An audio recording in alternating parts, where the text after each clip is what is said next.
Hello everyone, welcome to episode 21 of Last Minute FPL. This is the Gameweek 21 podcast. Hi Vikas, how are you? Doing well. How are you? Hope the last 1 week-ish was a good break after the continuous stream of games for you. Yeah, definitely much needed break. Caught a bit of the FA Cup action as well this weekend, but looking forward to getting back into it with the midweek games. Uh, yeah, let's start. We look at last week's points to start with. As usual, AI team finishing first, and it's getting repetitive at this point, but 73 points, up to 2.1k in the world. Yeah, I mean, just an excellent week. All the seven attackers got returns, and cells with a 9 pointer. It's basically just the three defenders who blanked. So excellent week. Yeah, the timings of all the mid-priced players have been excellent, right? Like Gordon, Eze, Wood.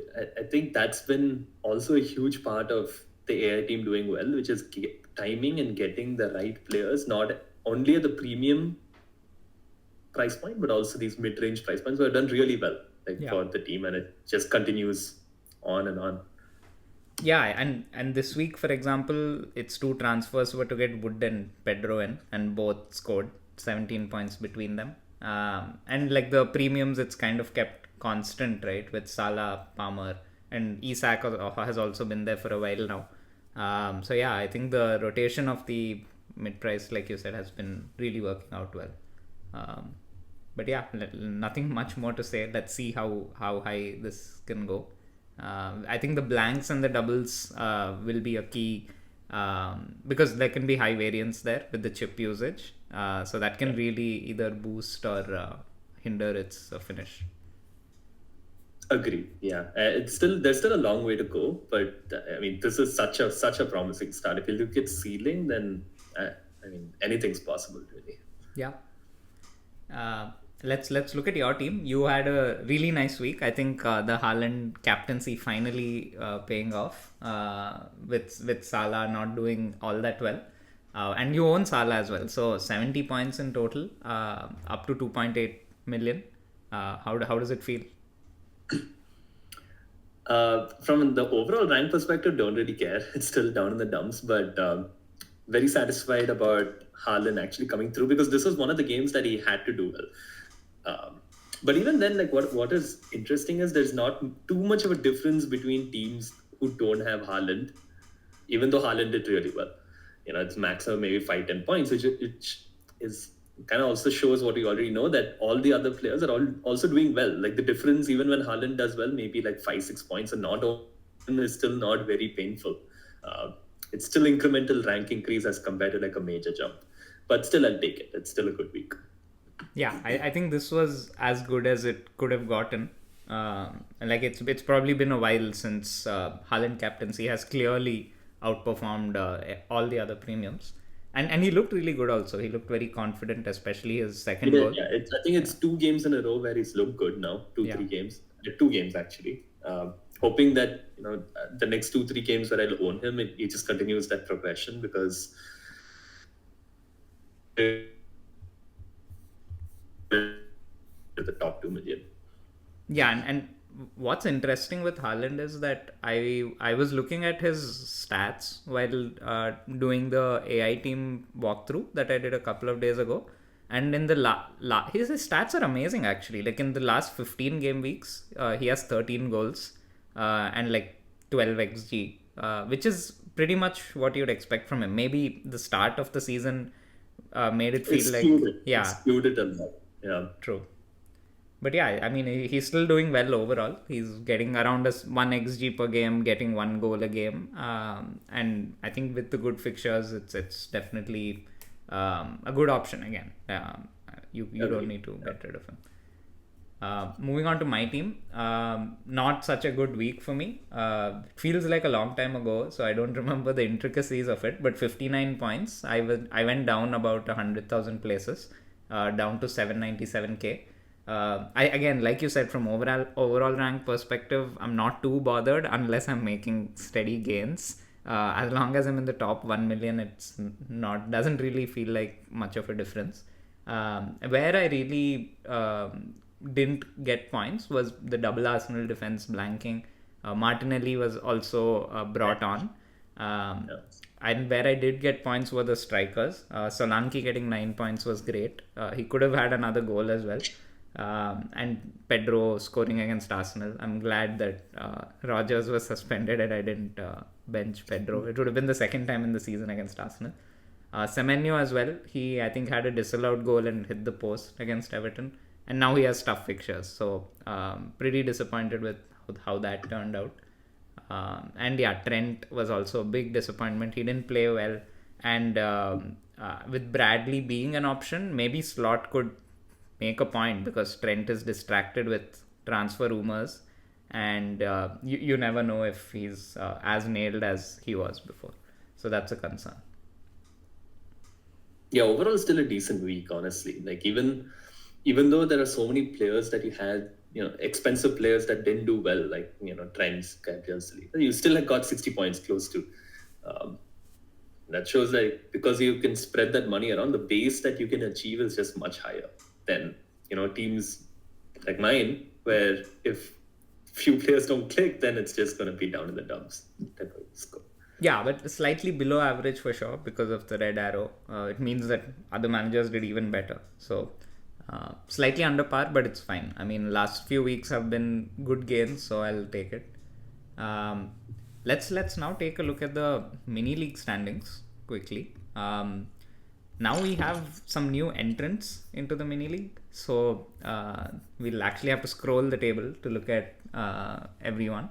But I think the AI team's still at the top, and Conte is its closest competitor with a 62-point gap now. So I think safe to say it's the AI team's league to lose. We have a new entrant, MJFP, in third, who had an amazing 82 points this week. And Tarun and Sampath continue to, challenge it up at the top of the table. Yeah, 62 points is such a sizable lead. Still early, but I think the AI team still has all chips to play or use some. No chips used. Very strong position. And looking at the relegation side, there's I'm still in the bottom three, 23rd, even with the new entrants. But I think there is some gap that's been cut short with respect to that middle of the pack, which starts around that 1165, 1170. So maybe 2-3 weeks and I'll at least be in the lower mid half of the table rather than relegation zone. And I think that's kind of like my next challenge here. Yeah, I think you have some new players to target to try crossing. There are some more fodder in the mid-table locations. And also Manek Mehra, he started playing only in Gameweek 13.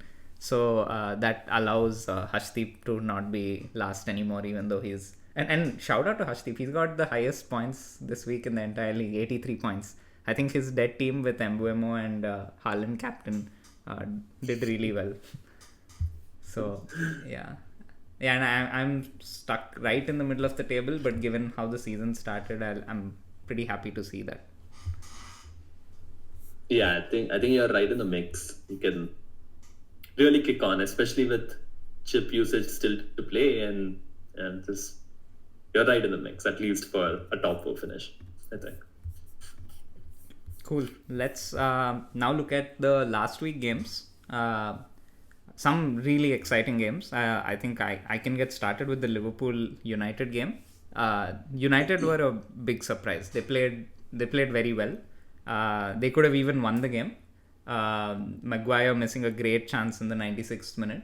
But the XG is not pretty reading. 2.83 XG for Liverpool and 1.07 for United. But overall, I think Liverpool wouldn't probably have gotten a result against a slightly more established team. Like United panicked as soon as they got the lead. There was still half an hour to go and they were, celebrating, kicking the ball out. Like it wasn't a professional performance. It was a passionate performance. But some good signs if United has the same motivation against other teams. And from a Liverpool point of view, I mean, like Salah, as usual, looked threatening. He got a penalty that he put away quite comfortably. Although Onana dived in the right direction. And McAllister actually looked very good. He was creating a lot of chances, and I felt like maybe he's someone who's been going under the radar because he does get the odd goal and assist at his price point.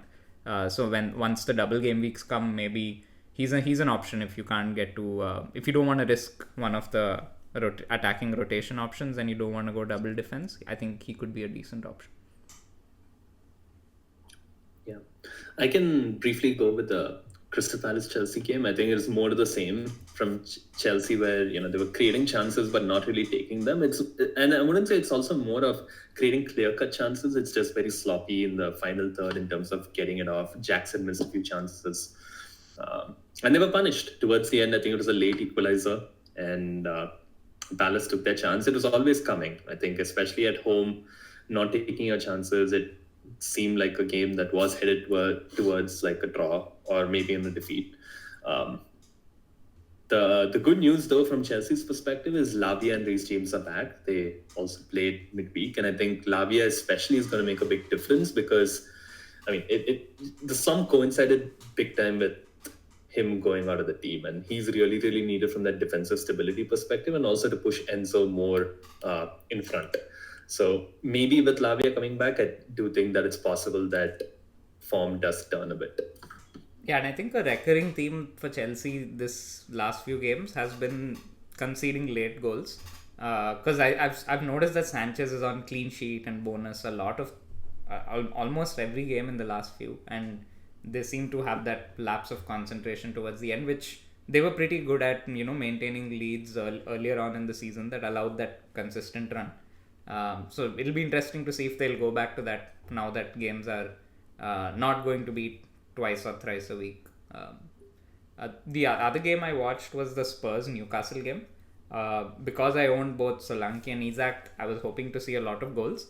And Isak, I think, like we showed in last week's graph, he's head and shoulders above all strikers at the moment. It feels like he had a chance that was almost right in front of goal that he put wide, and then his goal was also like a tap in. I think a lot of chances that are created are directed towards him, and there's no confusion about who Newcastle are playing towards. Like, they look for him as soon as they get the ball. And the other player who looked good was Gordon. He had some snapshots that went wide, so he lost his bonus, but otherwise Gordon looked really good as well. Spurs, on the other hand, I think defensively they again looked very, very unconvincing because they got the early goal and they continued to create some decent chances. But yeah, I think this is as much as you could expect from them. They against a team like Newcastle, and they've been so unpredictable against lesser teams that I don't know if I'd have the confidence of them getting points against them either. So probably it suits Spurs to play against some of the bigger teams. So that doesn't really help us from an FPL perspective. Yeah, very inconsistent Spurs. It's very hard to predict what they're going to do. Even when you look at the data over the weeks, it's very, very inconsistent. So I think it's one of the teams that's hard to predict. Having Solanke, I think it's just a keep, right? Like he'll get those odd points, not too expensive. He's going to play. So I think he's still a player that everyone just, if you really don't need to, gain some money or something, then he's perfectly fine. But beyond that, from an FPL perspective, I don't see anyone else that I'm really interested in from Spurs' perspective. Yeah.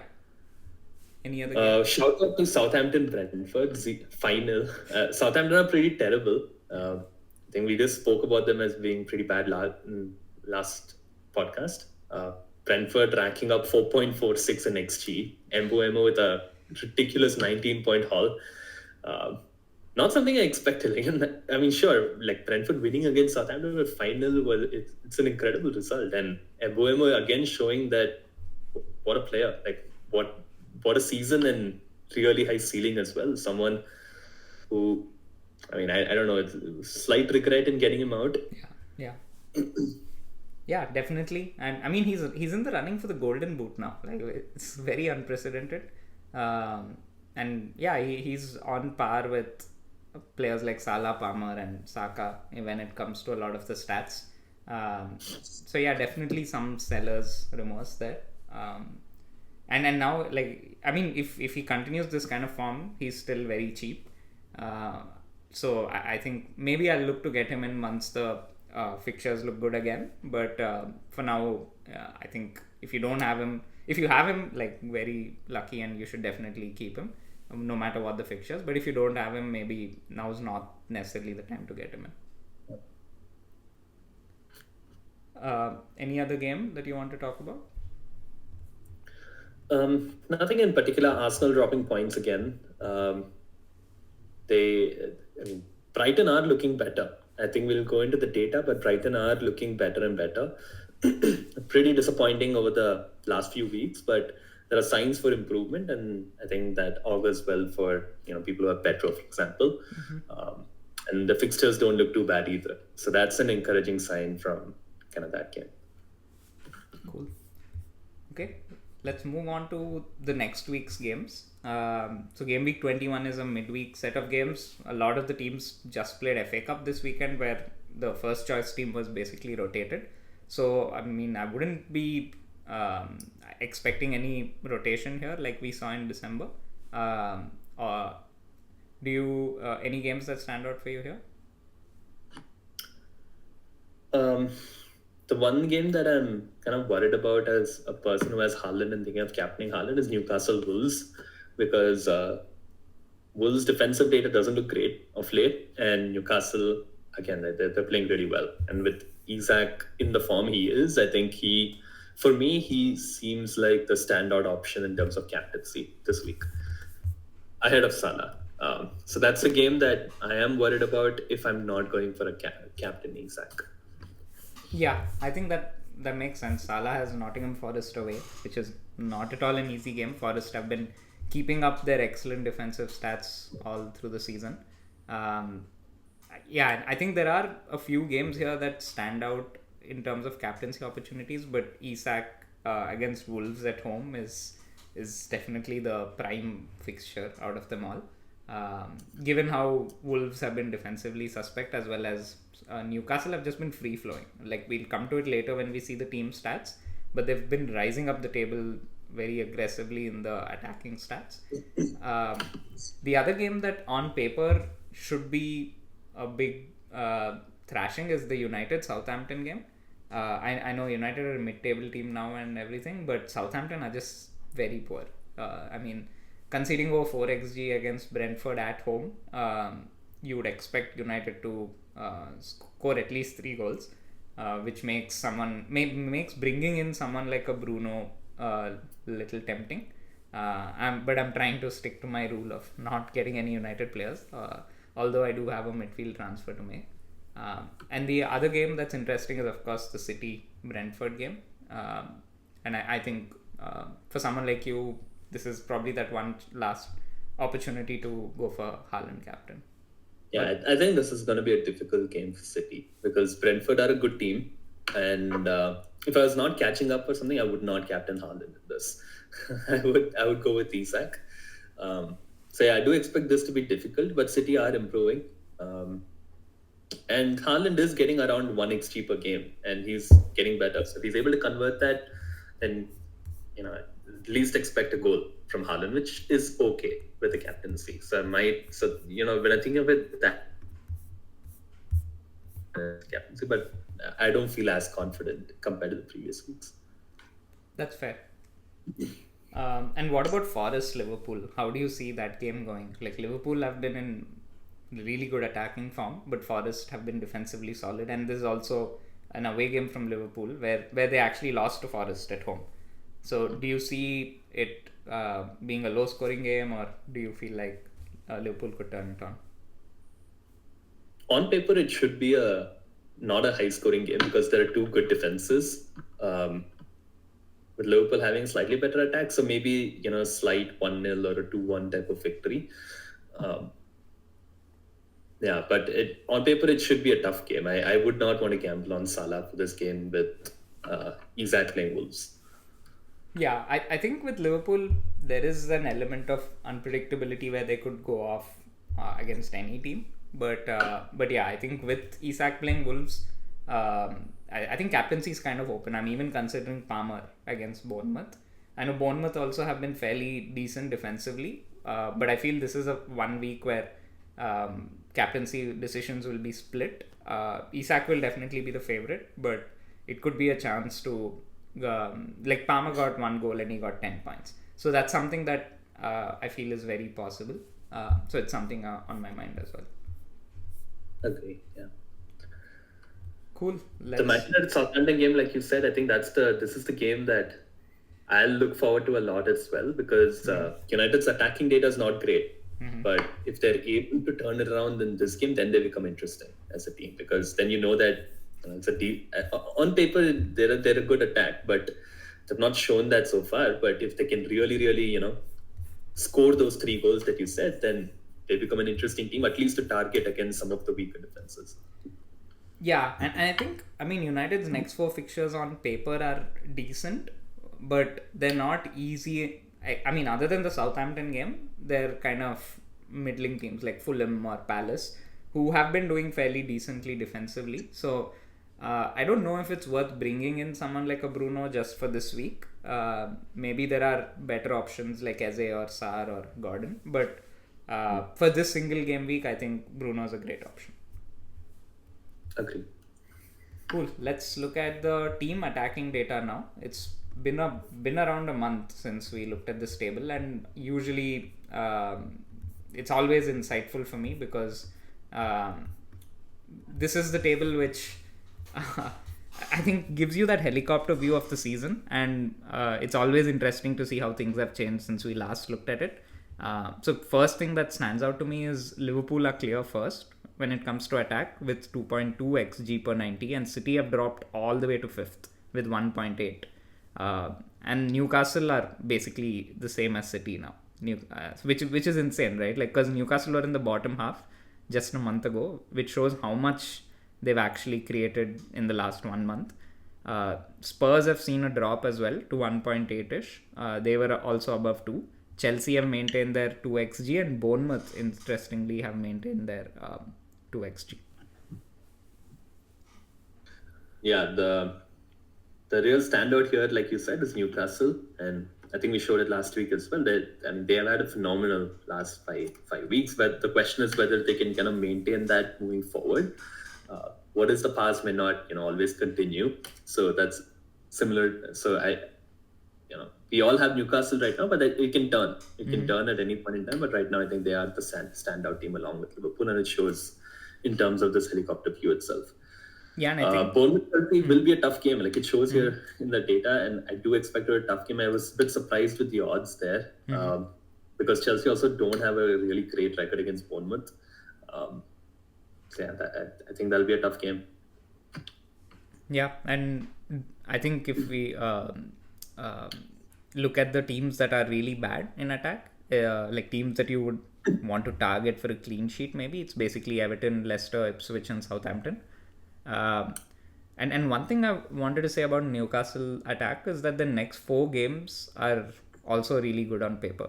So I think after that it does get a little bit tricky, and then they may also blank in game week 29 when the League Cup final happens.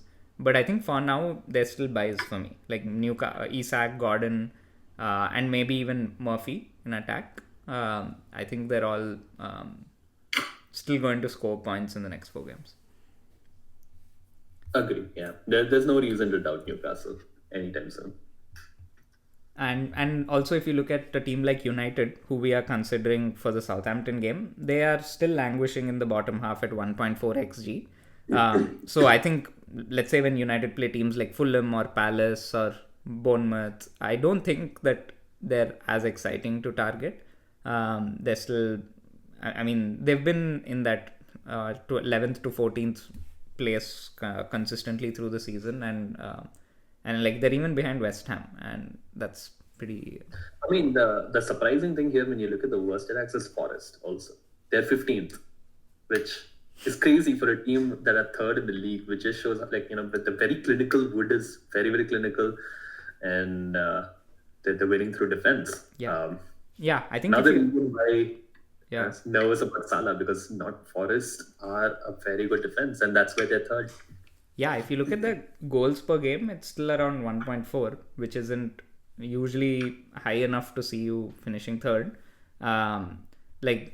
I mean, if you think about it, what Bournemouth and Forest have done in attack is like the inverse of each other. Bournemouth are creating 2 xg per game and scoring only 1.5 goals per 90, whereas Forest are like matching their xg and scoring very little. The key difference comes in defense, and maybe let's just go to defense now. Just look at where Forest are. They're toe to toe with Liverpool and Arsenal with just 1 xg conceded per game, and that is what is putting them right at the top, because even their goals conceded is matching their xg conceded. So it's not like there is any overperformance or underperformance that's happening. They're actually a very good defensive team. Yeah, I expected them to fall, not maintain this. So really surprising to see them here.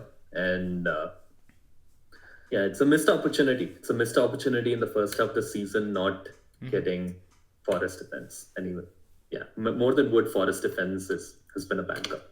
Yeah, I think right now their fixtures are toughening up, so probably not the best time to bring them in. But like you said, like I think the AI team got Cells in for the first wild card in game week 6, and it has kept him in the team throughout. And Wood also from game week 6 to 13, and again now, which has proved I think the biggest difference, because they just consistently keep getting the points.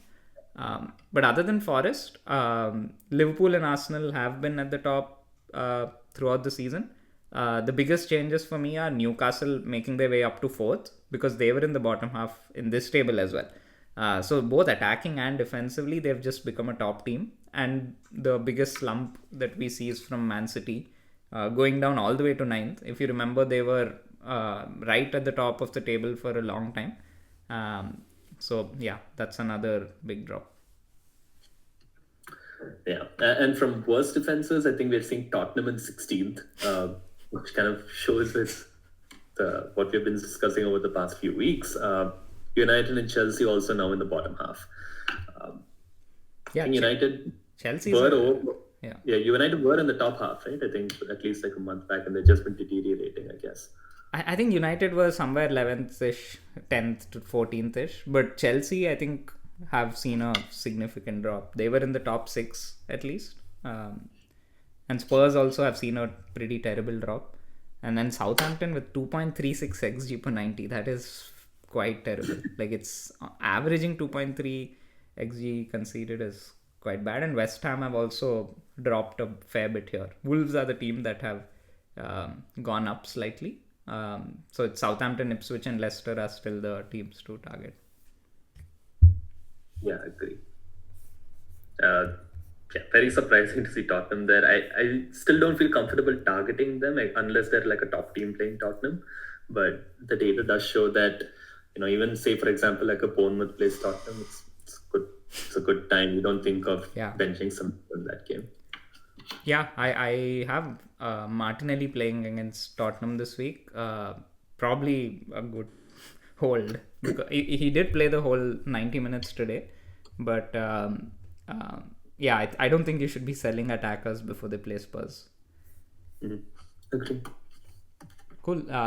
Now that we looked at the defensive and attacking data team-wise for the whole season, let's look at some graphs that Vikas put together to look at the last 5 game weeks to see the improvement. So we looked at the averages, but how have teams improved or worsened in the last few game weeks? We'll start with the attacking improvement. So what we're trying to see here is trends over the last 5 and trying to spot teams that we may be disappointed with over the last 5, but they are improving, and we may want to kind of catch onto that train before it really takes off.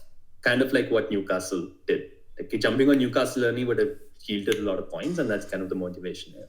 So these are kind of the top around 8 teams that have shown the most attacking improvement in terms of over the last 5 weeks. And what this shows here is firstly, we got to discount Ipswich and Everton because they are showing improvement, but they're still really bad defenses. They're really bad attacks. Mm-hmm. So there is no point, even if they're improving, they're not improving it enough to really justify saying that we want to get Everton attackers all of a sudden. So that's discounted. The other teams which are showing improvement here are Villa, Fulham, City, Forest, and Brighton.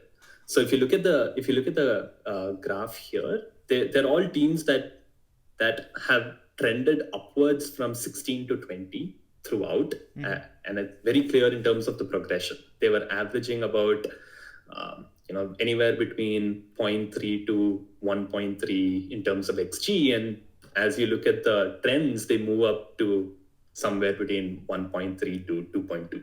So it's been kind of like an upward swing for all these teams. And, we were disappointed with Brighton in terms of Pedro's performance and generally Brighton's performance. Villa as well to an extent. City aided by some of the better fixtures which they've had. But these are teams that are showing improvement. Forest is very interesting as well, because if you look at Forest, they are now like they do have an upward trend, and over the last 2 weeks they are averaging like they're getting more than 1 expected goals per game, which is still decent.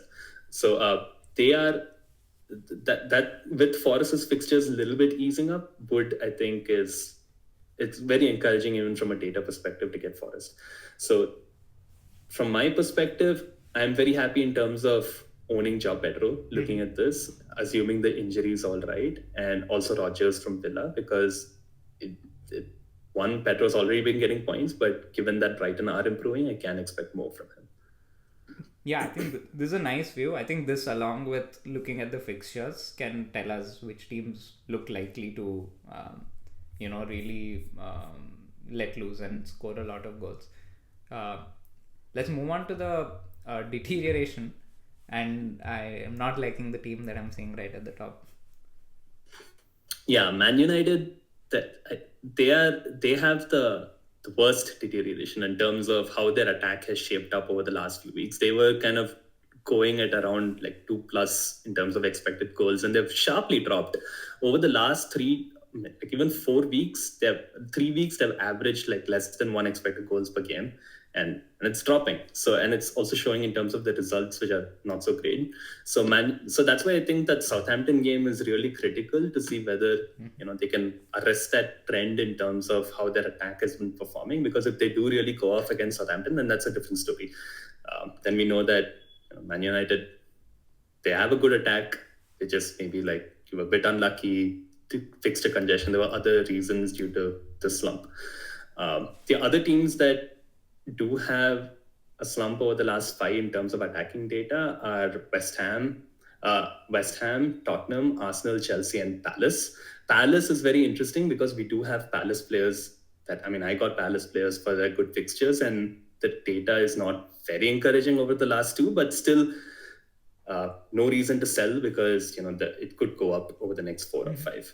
And Chelsea, Arsenal as well. Again, I don't think there's too much reason to sell. Arsenal, some of the data could be impacted by Saka's injury. Chelsea because of, like I said, missing Lavia and James, and just generally how good they were before that. So these are the teams that I'm a little bit worried about. Mainly, for example, if I had Newcastle and Liverpool, I wouldn't worry about that at all, because even if they do show a little bit of a downward trend, they're still so good in terms of where they are in terms of expected goals, both between 2 to 3 expected goals, still even after their downward trend. So nothing to worry about from Newcastle and Liverpool perspective. Yeah, I think with Palace, I wouldn't be worried. They have an excellent run of, I think, 8 or 9 fixtures starting now. Even if they're seeing a downward trend, I think at the price points of their attackers, it's a reasonable gamble. And like you said, with Newcastle and Liverpool, the only reason they're showing up in this deterioration is that they were doing extremely well a few weeks ago anyway. I'm surprised. Even with the deterioration, there's still 2 to 3 expected goals. So I think that they're just top attack. So there's absolutely nothing to worry about there. It's just the teams in red. Got it. I'm surprised to see United topping this table, because having the best deterioration would mean that they had to have some decent stats a few weeks ago. And I'm trying to remember which game they created even decent XG. But let's move into defensive improvement now. Yeah, so this is kind of inverse when you look at the graph, because down is good. So the two teams that show here in terms of defense improvement, but again we discount is Tottenham and Leicester because they're still really bad. Both teams are still averaging more than one goal expected conceded per game, even after the slight improvement. So not teams to target anytime soon from a defensive perspective. The other teams here in green, Bournemouth, Brentford, both have slightly difficult fixtures coming up. Villa, Brighton, City, Palace showing good improvement in terms of defensive data. All these teams have were looking at between like say 1.5 to 2.5 xg conceded, and they've all shown it, and that range has shrunk to like somewhere between 0.5 to 1.5. So all these teams have a consistent downward trend in terms of defensive data. So that's encouraging signs to me. The teams that showed up in both in terms of attacking and defensive improvement, Villa, Brighton, City, and so these are the teams that overall, similar to kind of how Newcastle have been improving overall, these are the teams that I'm very, very encouraged by in terms of overall play. Yeah, I think Villa is a team that I wasn't considering too much outside of Rodgers, but I think I'll take a closer look based on this. And Palace also, I think them showing up here is a good sign for someone like a Munoz, who's having, and we'll see that also later, he has some excellent attacking stats, great fixtures, and also looks like Palace is improving as time passes. And then let's look at deterioration. Yeah, quite a few teams doing worse. I think defense has generally been a trouble this season. Three teams, again, want to call it no issues at all, are Arsenal, Newcastle, Forest, still conceding extremely low chances, and like XG conceded still hovering around 1 or a little less than 1, slightly over 1. The teams that are a big worry: Southampton, Man United, Wolves, West Ham, Ipswich. So these are the 5 teams that have a quite large upward slope, actually, if you look at the goals conceded, expected goals conceded, compared to like a few weeks back. So I think West Ham we have seen, right, like with some of the thrashings that they've got recently, Southampton as well with that Brentford thing. United showing up in both defensive and attacking deterioration is like not good at all in terms of both from the perspective of doing well in the league, but also FPL. But maybe writing it off to other factors, I don't know. But very, very, I'm not encouraged at all in terms of United, even though they're playing Southampton. So I'm really, really looking forward to that fixture to see what happens, because they don't look like a good team based on trends. Yeah, and like very honestly, the transfer that FPL Review has been recommending for me is to bring in Bruno Fernandes and Dallo. And I was anyway going to veto that and not think about it, but seeing these two graphs has quashed any little chance of that happening. Yeah, I think it might be like a good 1 week punt, like you said, because Southampton is just so bad. Like they're just so far ahead of the rest of the teams here, as you can see in terms of where they are, that it might still work out for this week, but I'm not sure beyond that. Yeah, I think the only thing with United is there's always that hope that someone like a Bruno can go back to a semblance of what he used to be, because at his price he would then become a steal. But United as a whole have been so unpredictable that it's probably best not to go there. Yeah. The other thing that this is making me worried about is my plan to captain Haaland and not Isak, because Wolves fixtures are toughening up, so maybe that's the reason for some of that worse defensive data. But looks a great Newcastle for Wolves at home. Yeah, definitely. I think I'm leaning more and more towards Isak captaincy. I haven't made that decision yet, but definitely leaning more towards it. But yeah, great set of graphs. I think helpful in identifying trends and extrapolating and then seeing how teams could do in the next upcoming weeks. Very useful to see.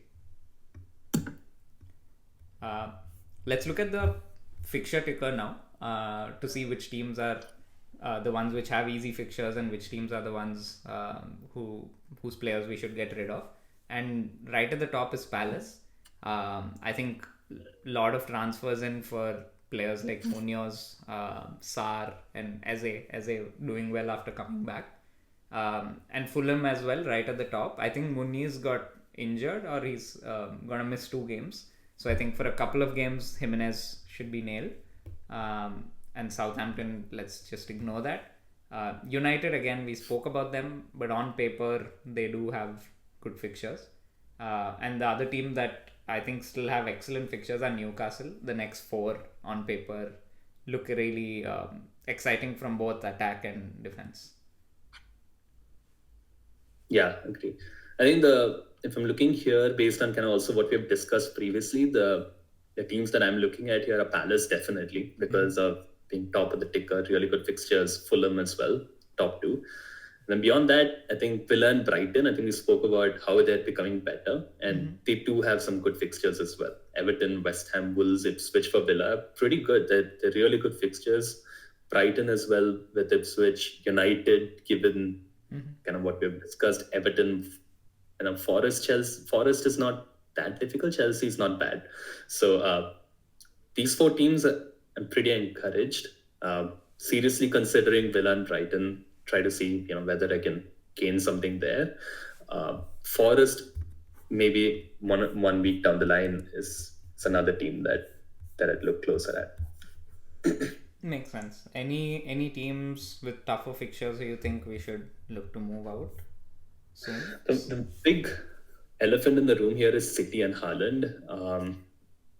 After the Ipswich game, maybe Chelsea is not that difficult as well from an attacking perspective, but from Arsenal on, it's very hard to justify keeping him.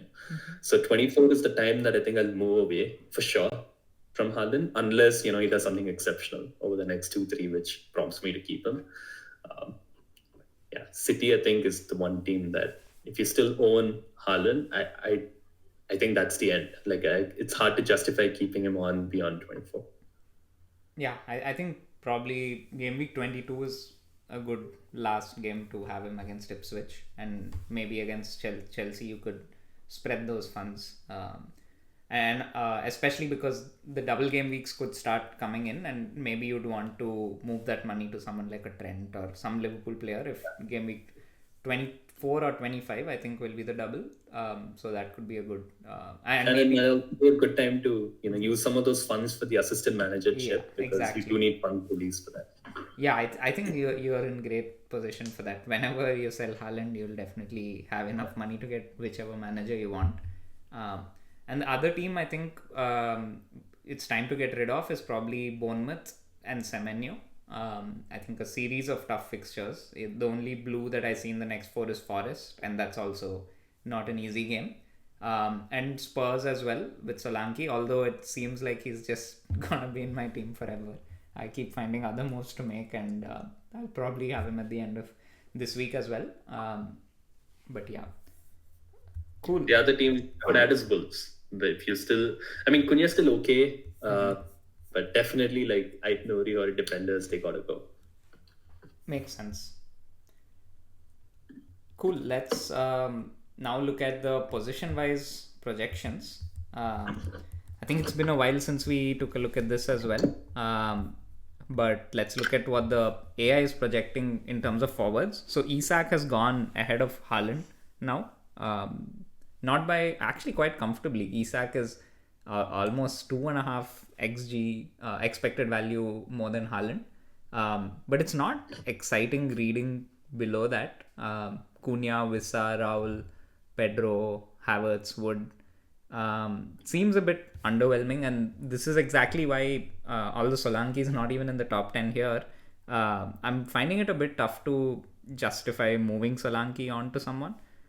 Maybe someone like a Mateta with good fixtures, but if you look at the stats on the second table, you'll see that if we look at XGI per appearance, Solanke is still fourth with 0.5 XG, and I think that's okay. Unless I need that money to downgrade him to someone, I'm kind of okay keeping him. Yeah, completely agree. I think there's no standout option beyond Isak, maybe Wood. Because of how consistent it's been, even though the data has not been great, but that's been over 19 weeks now. So beyond Isak and Wood, and Haaland, who's unaffordable at this point, I don't see any reason to target someone specific here. Maybe João Pedro if you really need the funds.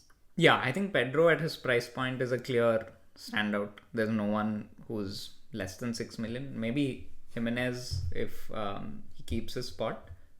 He did really well in the last couple of game weeks too.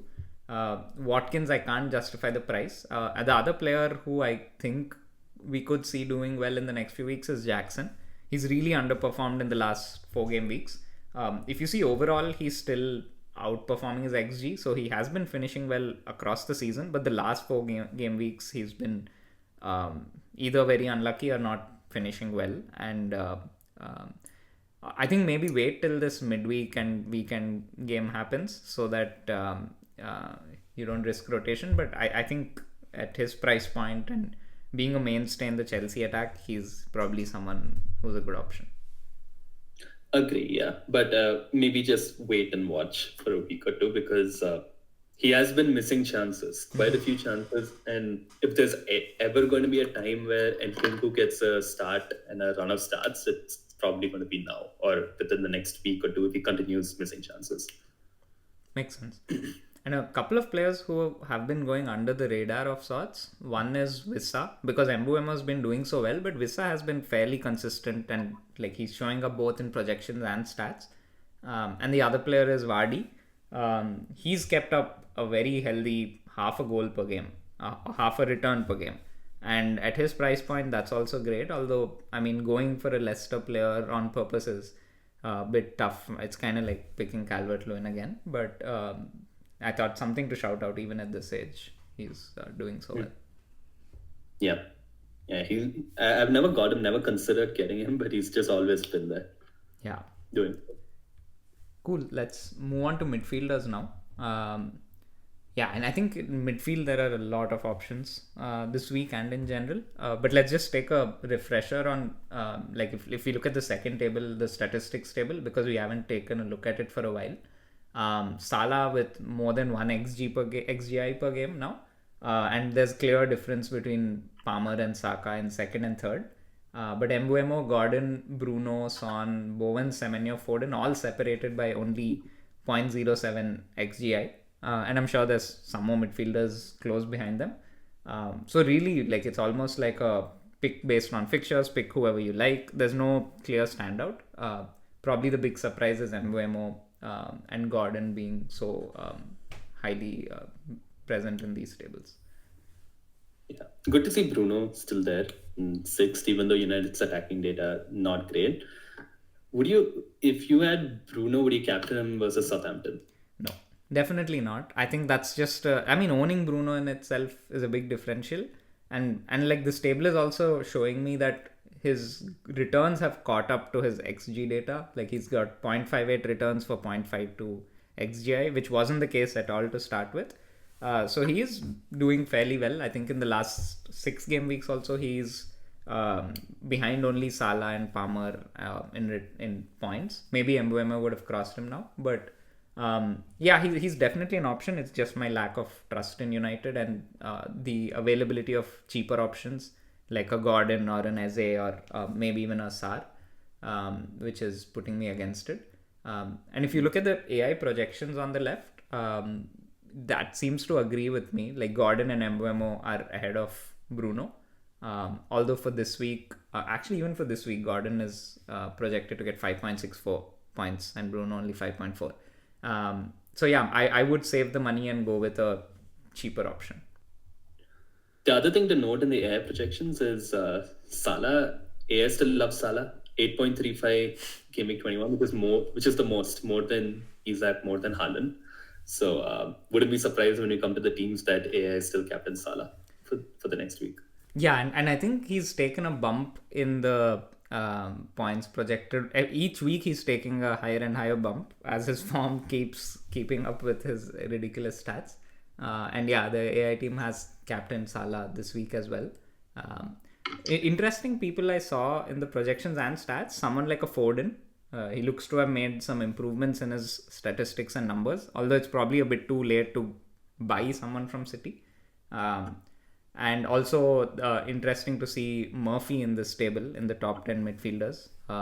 Once again, reinforcing Newcastle's attacking prowess. Yeah, and Murphy's really cheap as well. I did consider like moving Enzo to a Murphy. They're similar price, and but I just thought might be wasting a transfer. That is because I may not even play him and utilize it for something better when I sell Haaland. But really good option, especially if you continue starting because he's so cheap. Makes sense. Something I'm considering this week is between players like Gordon and Eze, or even Sar. Like I do have the possibility of selling someone like Martinelli or Semenyo. I'm not sure if I'll do it, but I have a very similar dilemma in defense as well, which I'll let's go to defense now, because I think Newcastle and Palace are probably the teams I want to target right now, because the next four game weeks are excellent. So if we go to defense, a big change that we're seeing since a month ago is Lewis Hall. He's right up there in second spot, and he's moved up the table in statistics as well. And the other player who was always there in AI projections, but he's seen a huge jump in the statistics table, is Munoz. He's gone up to third. He's not far behind Trent and Guardiola in the numbers. So this is my main dilemma for this week, to get Hall or Munoz. And I think the big difference is that Hall is almost 5 million now. He's 4.9, so you're paying a little more. And Hall also has only 4 really good fixtures, whereas Munoz, you can hold him for the next 8 to 10. And I think he's due a Hall, because look, I don't mean he's due a Lewis Hall, but he's due a points Hall, because he's got 0.24 XGI per game, and he looks very attacking. Even against Chelsea, he could have easily scored. I think he's been a bit unfortunate not to get more attacking returns. But yeah, that's my main dilemma. Both players are likely to blank in game week 29 as it stands. So I don't want to think about that this early. I'll try to optimize for the upcoming weeks and then see how the chips should be played. Anything that stands out to you here? The encouraging sign for me is Robinson still showing up high in the air projections because I do own him. Fulham have good fixtures like we discussed. So again, I think a really great option. If you know, Robinson is so attacking, and I think it's worth that little bit extra over Castagna. I do have Fulham, Newcastle, and Palace, so I feel pretty covered there. I don't have Trent, but given the uncertainties there, I'm still okay not having him because he's also so expensive. The players that I am looking at or makes me curious here in terms of who else can I get to strengthen my defense is, I think we spoke about Villa and Brighton improving. Digne shows up sixth. Always a little bit nervous getting him in FPL, but he's a player that I will look closer into given he's showing up here. And Milinkovic, of course, for obvious reasons, because Forest, such a good defense. And even though Aina's the top scoring defender, I think data-wise, it clearly shows that Milinkovic is a pretty good option as well. Yeah, I think what's like very interesting thing you pointed out is that the AI projections, I think throughout the first half of the season, have been filled with Liverpool, City, and Arsenal players, and now you're actually seeing Fulham, Newcastle, Palace, and like you see 3 Palace defenders in the top 10, and you don't see Saliba. There's no City players at all, and you also don't see someone like a Timber, for example. So probably a good time for me to downgrade one of my Arsenal defenders. That's what I'm thinking of doing this week, Saliba to Hall or Munoz. Makes sense, yeah. Cool. Let's move on to goalkeepers next. Not too much to say here, but maybe we can look at how the XG conceded of particular teams has evolved. It should be kind of similar to the team stats, but Alisson's still at the top, and Raya. Edison has seen a huge drop to 8th spot. Sells again third, just like Forest's defensive stats. And when it comes to the AI projections, I don't think there's too much to choose between the players. Like 10th to 1st, there's just one EV gap. Yeah. So I think this is the first time Onana is showing up in the top 10. And I think Sells is probably so low because of the next Liverpool game. Otherwise, he would have probably been right up there with Alisson and Pope. Yeah, keepers wise, I think Sells is the standard. I wish I got him over Sanchez when I was making that goalkeeper change, and they were the 2 keepers that I was considering between. Beyond that, I don't see much here. Like sells or maybe Pope if you have that extra spot. Beyond that, I don't think it's worth spending too much time brooding over. Yeah, interesting to see Brighton and Villa showing up third and fourth here, like you mentioned as teams to target. Both Verbruggen and Martinez are. They look like they'll be good options. Cool. Let's now look at our next week's teams. We'll start with the AI team. And I did a walkthrough of how I picked this team a couple of days ago. Do check out that video if you haven't seen it. But at the end of that, what the AI team realized is that it needs to bench Wood and it needs to play Rogers this week. So if the AI team's lost faith in Wood, that's a pretty big deal. Apart from that, I think the entire attack has good fixtures. The only thing that could bite back is the captaincy decision going for Salah over Isak. But otherwise, the attack is playing Wolves, Leicester, Bournemouth, Ipswich, Everton. So things looking good there. And the transfer that the team will be making, I did say in the video that it'll be Saliba to Lewis Hall, but I think Timber was even lower rated in the next 4 game weeks. So it'll probably be Timber to Lewis Hall. And it'll play Fabianski over Cells this week. Yeah, makes sense. Encouraging to see a team starting Rodgers because I also am. Captaincy with Salah is also the notable point here because we're all kind of a little bit hesitant, and as we saw in the projections, AI is pretty bullish there. Yeah. Like moving on to my team, and my screenshot has Salah as the captain too. Not because I haven't made that decision yet, and I'm definitely leaning more towards Isak. But yeah, it's just a decision I'm leaving for later. In terms of the starting lineup, I do have triple Arsenal against Spurs, and that's very unpredictable. At least from a defensive standpoint, I think I'll be getting rid of Saliba this week and moving him on to either Hall or Munoz. I just have to decide if I want Hall, who seems more reliable, but Munoz seems more exciting. He's far more attacking. So that's one move that's definitely going to happen. I do have a second free transfer, so I'm considering the possibility of something like Semenyo to Sar, but I think that can wait. I'm okay playing Solanke this week, so Semenyo can be on the bench for another week. The other possibility is moving Martinelli out. So if I move Martinelli out, there is someone like an Eze or a Bruno or a Gordon who can come in. I am tempted by Hall and Gordon because Newcastle have 4 really good fixtures still, and I'm thinking of whether I should just target that. The other option is Palace, who have around 8 to 10 great fixtures. So those are some of the decisions I'm considering, but Saliba to Hall or Munoz is one guaranteed move. Are you a bit tempted by Bruno and getting those Southampton Hall if it happens? I was, mainly because FPL Review was projecting him so highly. Like if you look at the next 12 game weeks, he's by far like third highest midfield point getter according to them after Salah and Palmer. And just seeing those numbers made me double click onto the next 4 United fixtures. But they are playing teams like Fulham and Palace, and I think Bournemouth as well, if I'm not wrong, after Southampton. So on paper it looked, I think Brighton, not Bournemouth. But on paper it looks decent. But if you like dig deeper into the data, their Fulham's defense has been good. Palace's defense has been improving. United's attack has not been so coherent. So maybe he will score points, but I feel like someone like Gordon or Eze or Sar is more exciting. Sar, for example, is someone who has put up great data but has been unlucky not to get any returns, and they have good fixtures too. So, and all these players are cheaper than Bruno. So I think the only maybe small advantage of Bruno is the penalties. Not sure how much of a factor it is, especially if you are thinking of not keeping him for a much longer period. That's the only thing that would tempt me over the other options. Yeah, I think that is a fair factor because keeping him over a long period is what models like FPL Review are suggesting.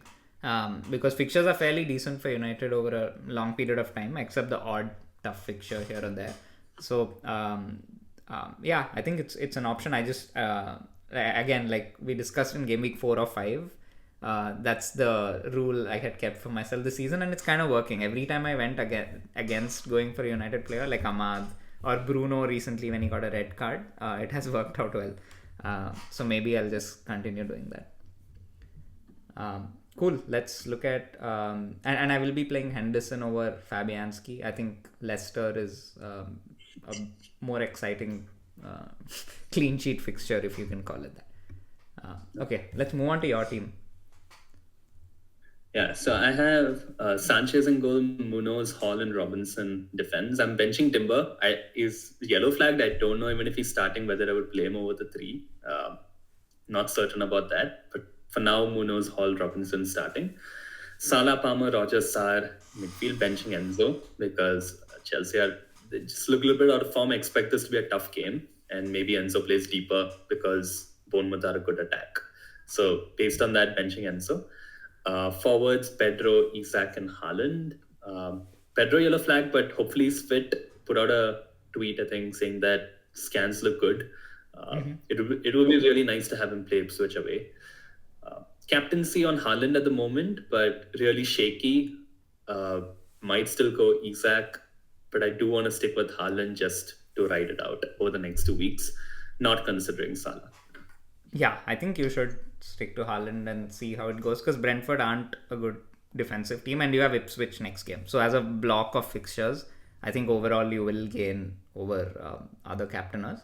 And yeah, I mean, I love your defense, firstly. I think you were ahead of the curve in going for the really attacking mid-priced or cheap defenders, I should say. And it honestly doesn't look like your team has too many weaknesses, even though you have Haaland in the team.